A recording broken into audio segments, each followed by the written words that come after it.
जब कभी भी हम घर पर कचौरी बनाते हैं तो या तो वो कचौरी अच्छे से फूलती नहीं है या फिर वो उतनी क्रिस्पी नहीं बनती। तो इस वीडियो में मैं आपको सारी टिप्स एंड ट्रिक्स सिखाऊंगा जिससे कि अगर आप भी घर पर कचौरी बनाओगे तो आपकी भी जो कचौरियाँ है वो अच्छे से फूलेगी भी, उसका जो अंदर का स्टफिंग है वो भी बहुत ही टेस्टी बनेगा और ये जो कचौरी है ये खाने में भी बहुत ही क्रिस्पी बनेगी। तो शुरू करते हैं इस प्याज कचौरी की रेसिपी को।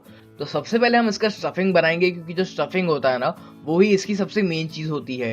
अगर आपका जो स्टफिंग है वो स्वादिष्ट नहीं बनेगा तो फिर कचौरी क्रिस्पी हो या ना हो उससे कोई मतलब नहीं बनता। तो इसलिए यहाँ पर जो कचौरी का स्टफिंग है वो स्वादिष्ट होना बहुत ही जरूरी है। तो यहाँ पर स्टफिंग को बनाने के लिए हमें एक मिक्सर जार में लेना है 1 टीस्पून सौंफ यानी कि फेनल सीड्स जिसको हम वरियाली भी कहते हैं। फिर हम इसमें ऐड करेंगे 1 टीस्पून जीरा यानी कि क्यूमिन सीड्स और 1 टीस्पून साबुत धनिया यानी कि कोरिएंडर सीड्स। अब हमें इन सारी चीजों को पीसना है, लेकिन हमें इसका पाउडर नहीं बनाना है, इसको हम बस दरदरा पीसेंगे। यहाँ पर मैंने इसको दरदरा पीस लिया है। तब हम एक पैन में लेंगे 2 टेबल स्पून ऑयल और इस ऑयल को हम अच्छे से गर्म होने देंगे।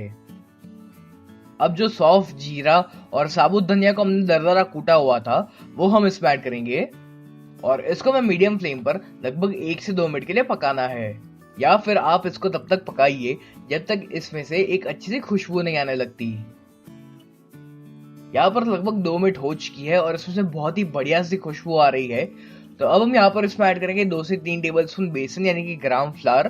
फिर हमें यहाँ पर मसालों में ऐड करना है 1 टीस्पून रेड चिली पाउडर। अगर आपको इस कचौरी को और तीखा बनाना है तो आप यहाँ पर और रेड चिली पाउडर का इस्तेमाल कर सकते हो। साथ ही साथ यहाँ पर हम इसमें ऐड करेंगे 1 टीस्पून गरम मसाला, आधा टीस्पून आमचूर पाउडर यानी कि ड्राई मैंगो पाउडर, 1 टीस्पून धनिया जीरा पाउडर, आधा टीस्पून ब्लैक सॉल्ट और फिर हम इसमें ऐड करेंगे 1 टीस्पून कसूरी मेथी। यहाँ पर इसमें कसूरी मेथी का बहुत ही बढ़िया सा फ्लेवर आता है, तो आप भी यहाँ पर कसूरी मेथी का जरूर इस्तेमाल करें। अब हमें इन सारी चीजों को मीडियम फ्लेम पर लगभग 3 से 4 मिनट के लिए पकाना है। या फिर आप इसको तब तक पकाइए जब तक कि जो बेसन का कच्चापन है ना वो चला नहीं आता। यहाँ पर एक चीज का ध्यान रखें कि आप इसको लगातार चलाते रहिए ताकि कहीं पर जल ना जाए। यहाँ पर इसको पकाए हुए लगभग 4 मिनट हो चुकी है। तो अब मैं यहाँ पर इसमें ऐड कर रहा हूँ 2 ओनियंस यानी कि प्याज और इनको मैंने ऐसे छोटा छोटा कट कर लिया था। आप चाहो तो इसमें प्याज को लंबा लंबा कट करके भी इसमें ऐड कर सकते हो। साथ ही साथ हम इसमें ऐड करेंगे 3 से 4 गार्लिक क्लोव्स यानी कि लहसुन की कलियां जिनको मैंने एकदम ही बारीक बारीक कट कर लिया है। फिर मैं यहाँ पर इसमें ऐड कर रहा हूँ 2 से 3 ग्रीन चिलीज और जो ग्रीन चिलीज है इनको मैंने बीच में से स्लिट कर लिया था। और फिर इसमें स्वाद अनुसार नमक ऐड करके इन सभी को अच्छे से मिक्स करेंगे। यहाँ पर भी हमें प्याज को मीडियम फ्लेम पर लगभग 4 से 5 मिनट के लिए पकाना है। अब मैं यहाँ पर इसमें ऐड कर रहा हूँ 1 टेबल स्पून शुगर। मैं यहाँ पर पीसी हुई चीनी इस्तेमाल कर रहा हूँ। आप चाहो तो जो नॉर्मल चीनी आती है ना उसका भी यहाँ पर इस्तेमाल कर सकते हो। अब हम इस पीसी हुई चीनी को इसमें एक बार अच्छे से मिला लेते हैं। यहाँ पर हमारा जो स्टफिंग है ये ऑलमोस्ट बन के रेडी हो चुका है, लेकिन अभी अगर आप इसको देखोगे तो ये जो स्टफिंग है ये एक दूसरे के साथ जुड़ नहीं पाएगा यानी कि बाइंड नहीं हो पाएगा। तो इसमें एक बाइंडिंग लाने के लिए हमें यहाँ पर इसमें डालना है एक उबला हुआ आलू। तो मैं यहाँ पर एक बड़ी साइज का आलू यूज कर रहा हूँ। अगर आपके पास बड़ी साइज का आलू नहीं है तो आप 2 छोटे छोटे आलू का भी इस्तेमाल कर सकते हो। यहाँ पर आलू का इस्तेमाल करने से जो स्टफिंग है ना ये एक दूसरे के साथ अच्छे से जुड़ जाएगा। यहाँ पर मैंने इन सभी को अच्छे से मिक्स और मैश कर लिया है और अब ये जो स्टफिंग है ये रेडी है। तो अब हम गैस की फ्लेम को ऑफ करेंगे और इसको हमें पूरी तरीके से ठंडा होने देना है। जब ये स्टफिंग अच्छी तरीके से ठंडा हो जाए ना तब आपको इस स्टफिंग में से ऐसे मीडियम साइज के बॉल्स बनाने हैं। ये देखिए यहाँ पर क्योंकि हमने आलू का इस्तेमाल किया था तो इस वजह से ये जो बॉल है ये काफी अच्छे से बाइंड हो पा रहा है।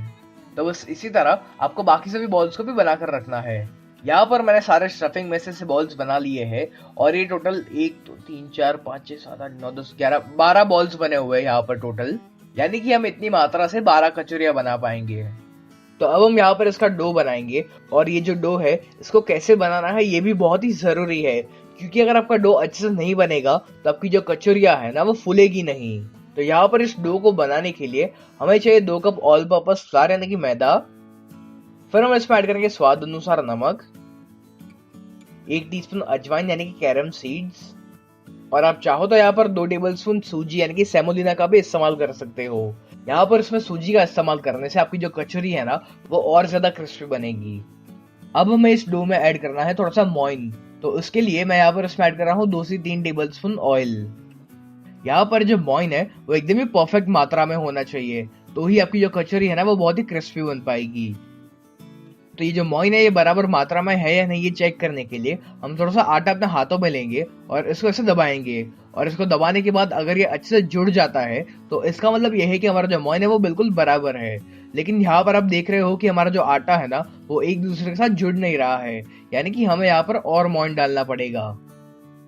तो यहाँ पर मैं इसमें वापस 2 से 3 टेबलस्पून ऑयल इसमें ऐड कर रहा हूँ, यानी कि हमें इसमें यहाँ पर टोटल 5 से 6 टेबलस्पून ऑयल इसमें ऐड करना है।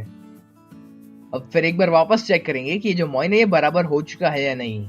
ये देखिए अभी जो आटा है ये एक दूसरे के साथ अच्छे से जुड़ रहा है, यानी कि हमारा जो मोइन है वो बिल्कुल बराबर है। तो अब हमें यहाँ पर क्या करना है कि हमें इसमें डालना है थोड़ा सा पानी और इसका हम सॉफ्ट डो रेडी करेंगे।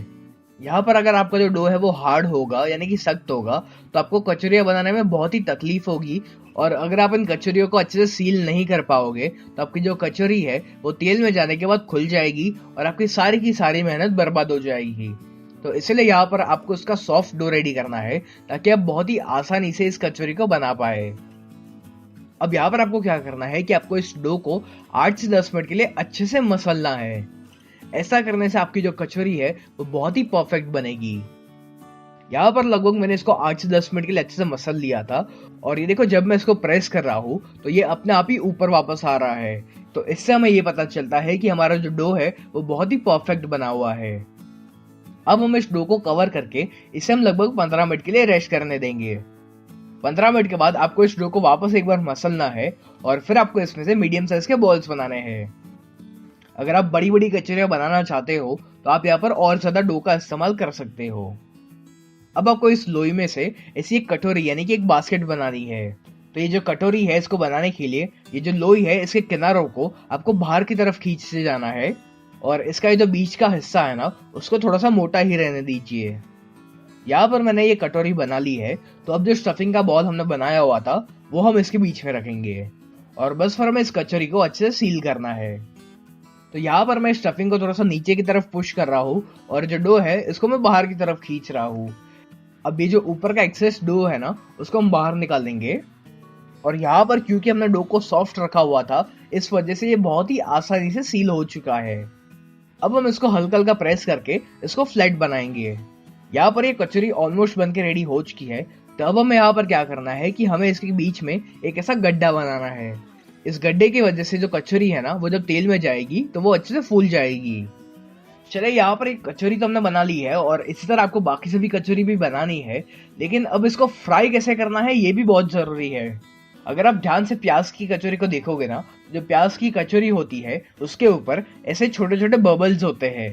तो ये बबल्स कैसे लाए जाते हैं इसके बारे में हम आगे वीडियो में देखेंगे। तो यहाँ पर जो कचौरी है ना इनको आपको 2 बार फ्राई करना है। तो पहली बार जब आप इसको फ्राई करोगे ना तो आपको जो तेल का टेम्परेचर है वो बहुत ही ज्यादा गर्म होना चाहिए, और फिर आपको इस कचौरी को तेल में डालना है और इस कचौरी को लगभग 10 से 15 सेकंड तक ही फ्राई करना है। अगर आप इन कचौरियों को इससे ज्यादा फ्राई करोगे तो ये जो कचौरी है वो अंदर से भी पकना शुरू हो जाएगी। इसीलिए हमें यहाँ पर इसको बस 10 से 15 सेकंड तक ही फ्राई करना है। यहाँ पर लगभग 10 से 15 सेकंड हो चुकी है। तब हम इस कचौरी को बाहर निकालेंगे। जैसे कि आप वीडियो में देख रहे हो कि जो कचौरी है इसके ऊपर ऐसे छोटे छोटे बबल्स आ चुके हैं। तो इसी तरह हमें बाकी सभी कचौरियों को भी हाई फ्लेम पर फ्राई करना है। एक और सबसे जरूरी चीज यहाँ पर यह है कि आप एक एक करके ही इसमें कचौरियों को फ्राई करिएगा। अगर आप इसमें एक साथ सारी की सारी कचौरी ऐड कर लोगे ना तो जो तेल का टेम्परेचर है वो कम हो जाएगा। तो इसीलिए यहाँ पर आपको इसमें एक एक कचौरी को ही फ्राई करना है। चलिए इसी तरह मैंने सभी कचौरियों को हाई फ्लेम पर एक एक बार फ्राई कर लिया है। तो अब हम इसको दूसरी बार फ्राई करेंगे, लेकिन इसको दूसरी बार फ्राई करने के लिए जो तेल का टेम्परेचर है ना वो एकदम ही हल्का सा गर्म होना चाहिए। तो मैंने यहाँ पर क्या किया था कि मैंने गैस को बंद कर दिया था और इस तेल को मैंने 15 मिनट के लिए साइड पर रखा हुआ था ताकि ये थोड़ा सा ठंडा हो जाए। ये देखिए जब मैं इसमें एक कचौरी ऐड कर रहा हूँ तो काफी देर के बाद तेल में से बबल्स आना शुरू हो रहे हैं। तो इसका मतलब यह है कि हमारा जो तेल का टेम्परेचर है वो हल्का सा ही गर्म है और हमें बिल्कुल वैसा ही टेम्परेचर चाहिए। अब यहाँ पर लोग एक बहुत ही बड़ी गलती करते हैं और वो ये है कि वो इस कचौरी को कलछी से दबाने की कोशिश करते हैं ताकि ये कचौरी अच्छे से फूल जाए। यानी कि जैसे हम पूरी या भटूरा को कैसे कलछी से दबा दबा कर फुलाते हैं, वैसे ही वो कचौरी को भी फुलाने का प्रयास करते हैं, लेकिन ये गलत तरीका है। ये जो कचौरी है इनको आपको टच भी नहीं करना, ये अपने आप ही ऊपर आएगी और अच्छे से फूल जाएगी। यहाँ पर मैं इस वीडियो को थोड़ा सा फास्ट फॉरवर्ड करता हूँ ताकि आप देख सको कि ये जो कचौरी है ये कितनी फटाफट से और कितनी आसानी से अपने आप ही फूल चुकी है। देखिए यहाँ पर जो कचौरी है ये फूलना शुरू हो चुकी है। तब हम इन कचौरी को पलट लेंगे। इन कचौरियों को आपको तब तक फ्राई करना है जब तक ये गोल्डन ब्राउन और क्रिस्पी नहीं हो जाती। इन कचौरियों को आपको हाई फ्लेम पर या मीडियम फ्लेम पर फ्राई नहीं करना है, इनको आप स्लो फ्लेम पर ही फ्राई कीजिए और इनको फ्राई करने के लिए आपको लगभग 8 से 10 मिनट लग सकती है। ये देखिए यहाँ पर मैंने इन कचौरियों को अच्छे से फ्राई कर लिया हुआ है। तब हम इन्हें बाहर निकाल लेंगे। इन्हें आप एक एब्जॉर्बिंग पेपर या टिश्यू पेपर पर निकाल लीजिए ताकि जो भी एक्सेस तेल है ना वो एब्जॉर्ब हो जाए। तो लीजिए यहाँ पर हमारी बहुत ही क्रिस्पी और यमी प्याज कचौरी बनके रेडी हो चुकी है। इसका कलर भी बहुत ही अच्छा आया हुआ है। इसका जो टेक्सचर है वो भी बिल्कुल वैसा ही है जैसे कि आपको हलवाई की दुकान पर मिलता है। और अब जरा सुन लेते हैं कि ये जो कचौरी है ये कितनी क्रिस्पी बनी हुई है। मैं आपको उसको तोड़कर भी दिखाता हूँ।